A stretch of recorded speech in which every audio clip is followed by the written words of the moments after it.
So hello science बच्चा party, हमने जो है बीएससी सेकेंड सेमेस्टर का लेक्चर 1 कंप्लीट कर लिया है। सेकेंड सेमेस्टर में हमने केमिस्ट्री ऑफ कार्बोहाइड्रेट्स पढ़ाया है। पहला लेक्चर है जिसमें हमने कार्बोहाइड्रेट का इंट्रोडक्शन दिया है, जनरल फार्मूला बताया और क्या बताया है आपको कि कैसे आपका कार्बोहाइड्रेट वर्क करता है। कार्बोहाइड्रेट का जो जनरल फार्मूला है वो जनरल फार्मूला क्या होता है, CH2O होता है। इस जनरल फार्मूला के थ्रू हमने बताया था कि x एंड y की वैल्यू सेम भी हो सकती है और डिफरेंट भी हो सकती है। So the general formula of carbohydrate is says about कि कार्बोहाइड्रेट जो है वो कितने तरह से डिवाइड किए जा सकते हैं। तो कार्बोहाइड्रेट की प्रॉपर्टी के अकॉर्डिंग कार्बोहाइड्रेट का डिवीजन भी सीखा है। और सबसे पहली बात हमने ये भी बताया कि कार्बोहाइड्रेट आपका कहाँ पे नेचुरली अकर करता है। कार्बोहाइड्रेट आपका नेचुरली कैसे बनता है, फोटोसिंथेसिस के माध्यम से बनता है। किसमें, पेड़ पौधों में बनता है, जिसके थ्रू हम क्या करते हैं, नेचुरल कार्बोहाइड्रेट पाते हैं।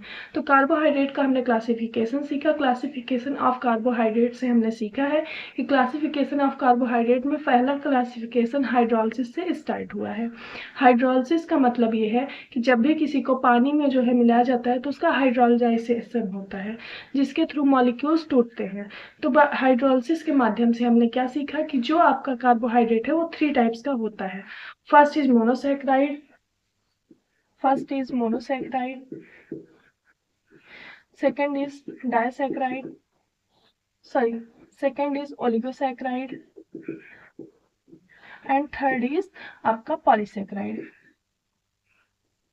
तो मोनोसेक्राइड का मतलब ये है कि जिसमें क्या होता है कि सिर्फ और सिर्फ 1 मॉलिक्यूल ऑफ कार्बोहाइड्रेट पाए जाते हैं। इनको हाइड्रोलिसिस पे हम तोड़ नहीं सकते हैं, डिवाइड नहीं किया जा सकता है। ओलिगोसेक्राइड में 0 to 9 आते हैं, 0 to 9 मॉलिक्यूल्स ऑफ कार्बोहाइड्रेट आते हैं। और 9 से ऊपर जिसमें जाते हैं आपके पॉलीसेक्राइड में जाते हैं। ओलिगोसेक्राइड के बारे में हमने आपको बताया कि ओलिगोसेक्राइड आपके 3 टाइप्स के होते हैं। पहला है आपका डाइसेक्राइड, दूसरा है आपका ट्राइसेक्राइड और तीसरा है आपका टेट्रासेक्राइड।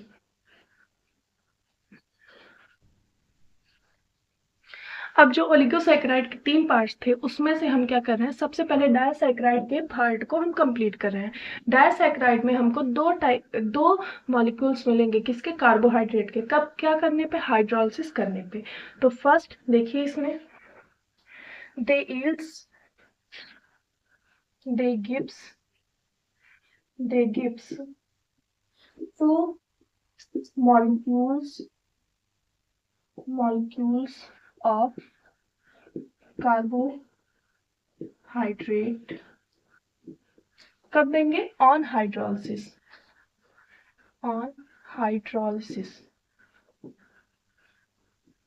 हाइड्रोलिसिस करने पे हमारे डाइसैकेराइड क्या करेंगे, दो आपके मॉलिक्यूल किसके देंगे, कार्बोहाइड्रेट्स के देंगे। सो द एग्जांपल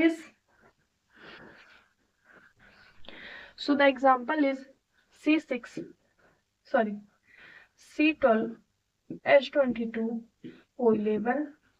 C12H22O11 को हम क्या कहते हैं, सुक्रोज कहते हैं। This is the formula of sucrose. On the hydrolysis के लिए हमें क्या चाहिए, वाटर चाहिए, क्योंकि वाटर से ही हाइड्रोलाइजेशन होता है in H plus medium and it gives C6H12O6 and C6H12O6। जैसा कि आपके डेफिनेशन में बताया गया है कि डाइसैकेराइड क्या करेंगे, they gives 2 molecules of carbohydrate on hydrolysis. तो हाइड्रोलिसिस पे उन्होंने 2 मॉलिक्यूल्स ऑफ कार्बोहाइड्रेट आपको दिया है, जो कौन कौन से, first molecule is glucose and the second molecule is fructose। I think आपको डाइसैकेराइड के बारे में पूरी जानकारी समझ में आ गई होगी। अब चलते हैं हम ट्राइसैकेराइड पे।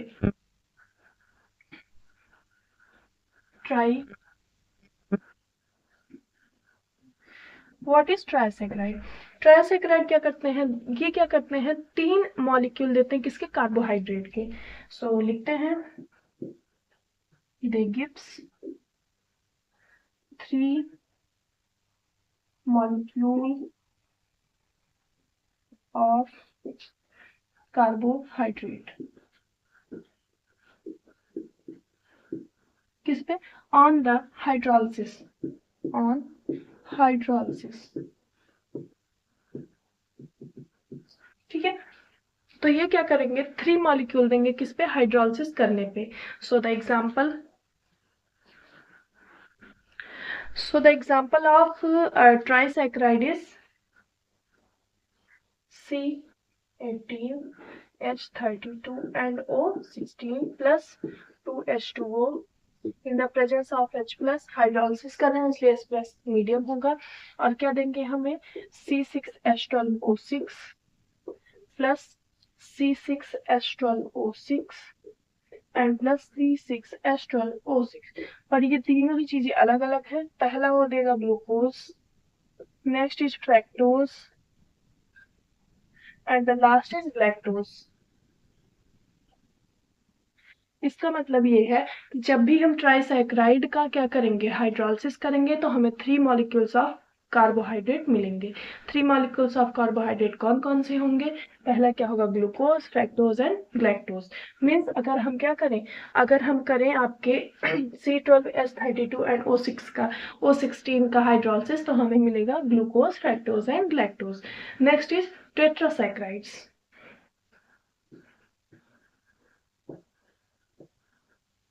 टेट्रासैकराइड्स डिफिनेशन लिखेंगे। they gives 4 molecules of किसके? कार्बोहाइड्रेट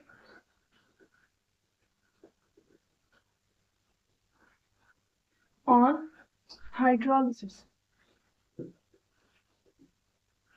मीन्स हाइड्रोलिसिस करने पे हमें क्या मिलेंगे? 4 मॉलिक्यूल्स ऑफ कार्बोहाइड्रेट्स मिलेंगे। वो 4 मॉलिक्यूल्स ऑफ कार्बोहाइड्रेट कौन कौन से होंगे? ध्यान दीजिएगा। C24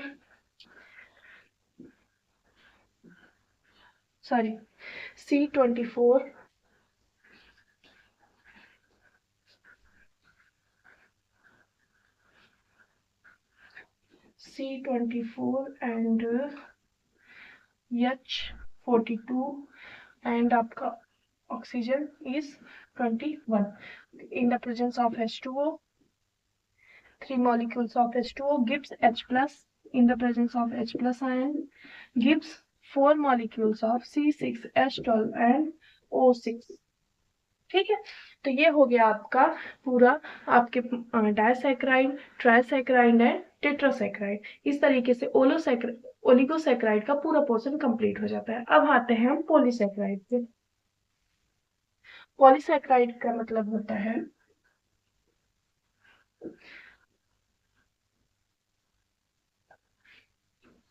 पॉलीसैकराइड, पॉली का मतलब होता है एक से अधिक। तो देखिए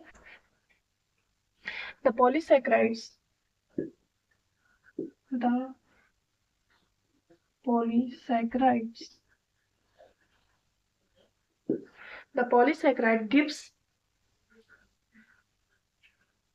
gives indefinite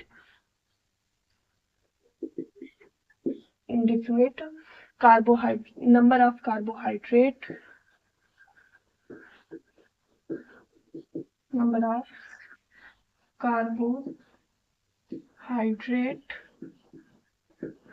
on hydrolysis। Means hydrolysis पे क्या होगा? आपको नंबर ऑफ कार्बोहाइड्रेट कितने भी मिल सकते हैं, दैट इज कॉल्ड इंडिफिनिट। तो फॉर्मूला क्या होगा? C6H12O6 कितने भी हो सकते हैं इन NH2O H plus medium that gives NC6H12O6। That means M की वैल्यू कोई भी हो सकती है, 1 भी हो सकती है, 2 भी, 3 भी, 4 भी, anything. So I think classification of carbohydrates on hydrolysis आप समझ चुके होंगे कि हाइड्रोलिसिस करने पे कार्बोहाइड्रेट कितने तरह के होते हैं। हाइड्रोलिसिस करने पे कार्बोहाइड्रेट आपके 3 टाइप के होते हैं। फर्स्ट इज मोनोसैकराइड, मोनो जिसमें एक ही मॉलिक्यूल होता है। सेकेंड इज ओलिगोसैकराइड जिसमें आपके 3 टाइप आते हैं, डाई, ट्राई, टेट्रा ना। डाई में 2 मॉलिक्यूल मिलेंगे, ट्राई में 3 और टेट्रा में 4 मॉलिक्यूल मिलेंगे। और फिर आता है आपका पॉलीसैकराइड। पॉलीसैकराइड में इनडिफिनिट नंबर ऑफ मॉलिक्यूल्स आपको मिल सकते हैं। So I think this is completed. तो हम चलते हैं अपने नेक्स्ट टाइप पे। हमने हाइड्रोलिसिस का क्लासिफिकेशन कंप्लीट कर लिया है और अब हम देखेंगे based on nature. Based on nature carbohydrate कितने तरह के होते हैं, उनकी क्या प्रॉपर्टीज होती है। Based on nature carbohydrates are two types. Based on nature carbohydrate दो तरह के होते हैं, पहला होता है शुगर और दूसरे होते हैं नॉन शुगर। शुगर क्या करते हैं, शुगर टेस्ट में जो है स्वीट होते हैं और नॉन शुगर टेस्ट में स्वीट नहीं होते। शुगर क्रिस्टलाइन में आते हैं और नॉन शुगर अनएमॉर्फस सॉलिड्स में आते हैं। शुगर्स आपके होते हैं मोनोसैकेराइड एंड ओलिगोसैकेराइड और नॉन शुगर आपके मेनली पोलोसैकेराइड्स आते हैं। ठीक है, तो चलिए हम बेस्ड ऑन नेचर कार्बोहाइड्रेट की क्लासिफिकेशन को देखते हैं। Based on nature based on nature based on nature carbohydrates are two types.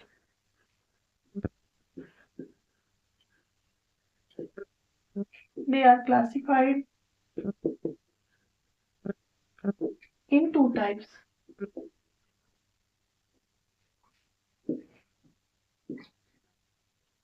First is sugar and second is non-sugar.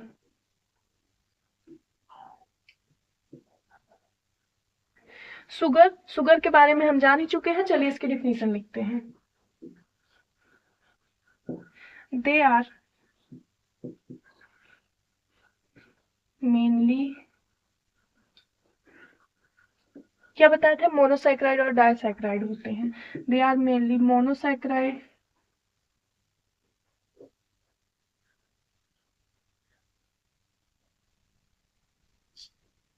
and oligosaccharide.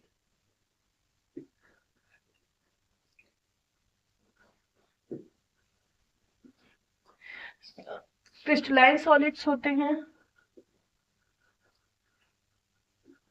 Crystalline solids, और क्या होते हैं, in sweet taste, in sweet taste known as sugar. Next is non sugars. हमने आपको बताया था कि non sugar क्या होते हैं, पॉलीसैकेराइड्स होते हैं। तो non sugar they are polysaccharides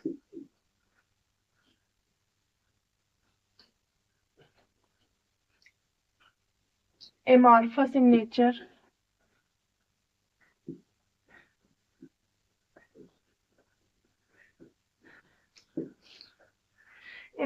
in nature, tasteless and non-soluble in water, called non-sugar. यहाँ पे एक पॉइंट छूट गया है, क्रिस्टलाइन सॉलिड्स होते हैं और क्या होते हैं आपके, in sweet in taste plus soluble in water होते हैं। यहाँ लिख लीजिए soluble in water, water known as sugar. फिर से समझ लेते हैं शुगर एंड नॉन शुगर क्या होते हैं। आपके बेस्ड ऑन नेचर, पहला तो हाइड्रोलिसिस पे क्लासिफिकेशन हुआ था, दूसरा बेस्ड ऑन नेचर पे हुआ था। बेस्ड ऑन नेचर जो आपके कार्बोहाइड्रेट्स होते हैं दो तरह के होते हैं, sugar and non sugar. Sugar की प्रॉपर्टी क्या होती है, sugar mainly oligosaccharides and monosaccharides होते हैं। शुगर क्या करते हैं, शुगर स्वीट में टेस्ट होते हैं।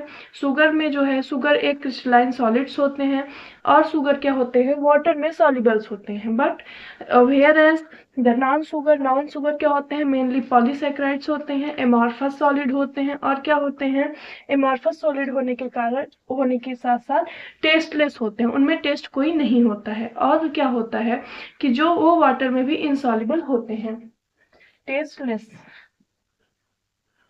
Okay, so the next classification will be on the nature of reducing nature. So the next classification is on the basis of reducing nature, means basis of reducing nature पे कितने तरह के आपके carbohydrate पाए जाते हैं? तो on the basis of reducing nature there are two types of carbohydrate. First is reducing sugars and second is non reducing sugars. So let's see. on the on the basis of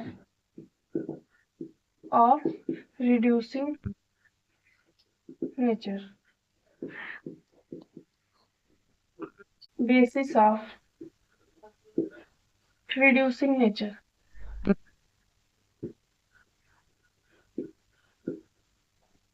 On the basis of reducing nature, there are two types of carbohydrate.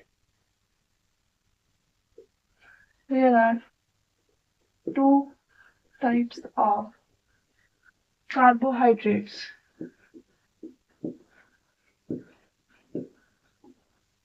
First is reducing sugars.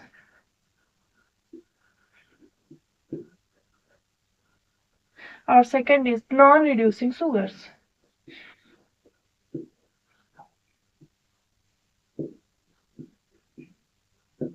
देखिए अब reducing sugar कौन सी होती है और non reducing sugars कौन सी होती है. First is reducing sugar.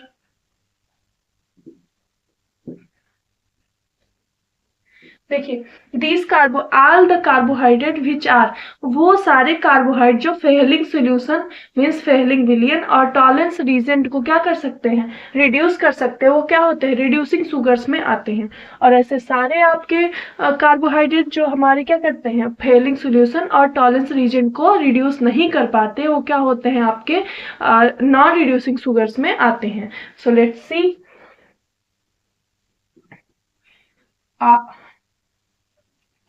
all the carbohydrate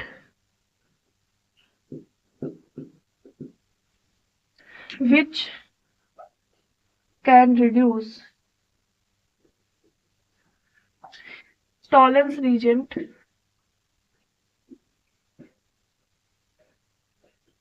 and Fehling solution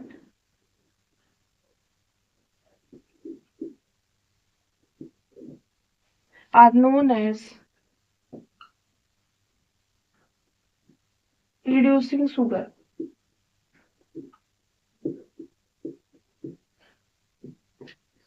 And next, non-reducing sugar.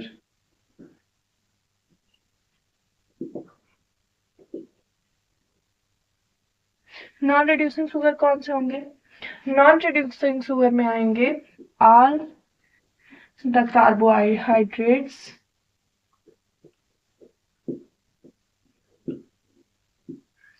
which cannot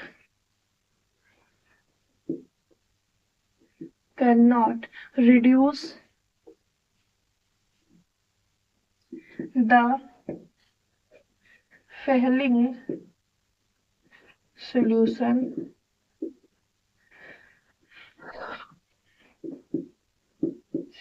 and tolerant reagent are known as non-reducing sugars.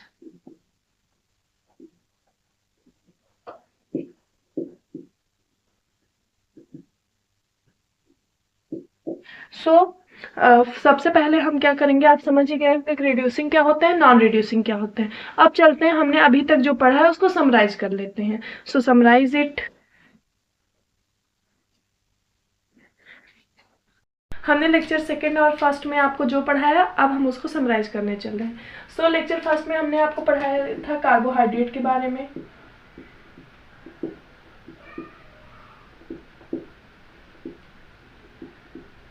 Carbohydrate जो होते हैं उनका जनरल फॉर्मूला होता है CxH2OY, जिसमें x and y can be equal or same and x and y cannot be equal या फिर same नहीं हो सकते, ये दोनों चीजें हो सकती हैं. ठीक.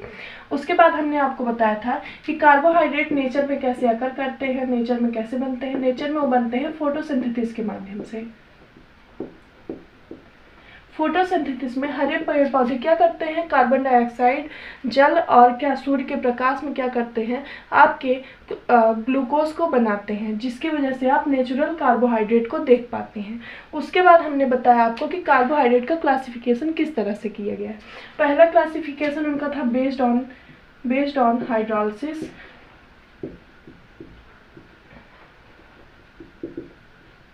दूसरा क्लासिफिकेशन था बेस्ड ऑन नेचर, और तीसरा क्लासिफिकेशन है बेस्ड ऑन रिड्यूसिंग नेचर। अगर हम बेस्ड ऑन हाइड्रोलिसिस की बात करें, बेस्ड ऑन हाइड्रोलिसिस, तो बेस्ड ऑन हाइड्रोलिसिस में 3 टाइप के होते हैं। First is monosaccharide, second is oligosaccharide and third is polysaccharide. ठीक, monosaccharide means 1 molecule of carbohydrate. Oligosaccharide में 3 टाइप आपको बताया गया, डाइसैकेराइड, ट्राइसैकेराइड एंड टेट्रासैकेराइड। ठीक है, डाई मीन्स 2 मॉलिक्यूल होने चाहिए, ट्राई में 3 मॉलिक्यूल आपको मिलेंगे और टेट्रा में 4 मॉलिक्यूल हाइड्रोलिसिस करने पे मिलेंगे। पॉलीसैकेराइड में जब भी आप हाइड्रोलिसिस करेंगे तो आप infinite number of molecules carbohydrate पाएंगे। ठीक, जिसमें आपको कोई भी नंबर फिक्स नहीं होगा, वो ज़्यादा से ज़्यादा नंबर हो सकते हैं। That's why this is called polysaccharide. इसके बाद आते हैं बेस्ड ऑन नेचर। बेस्ड